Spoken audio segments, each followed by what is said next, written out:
For 20 years straight, Mud Puppy Porter has been our best seller. We're probably one of the few breweries in the world that has a dark beer as their #1 beer. But since day one, that beer has always just been a great seller for us. It's a great, easy drinking, dark beer. We just celebrated our 20th anniversary back in January.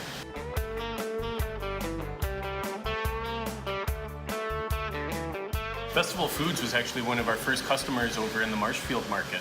Great little liquor department over there that was willing to take us on at a very young age back when we were in 22-ounce bottles, and it was pretty hard selling craft beer into any major retailer. So Festival was one of the original partners with us.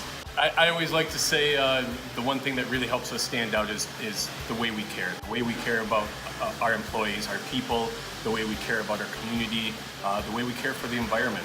We go above and beyond what most corporations in this world would ever dream of.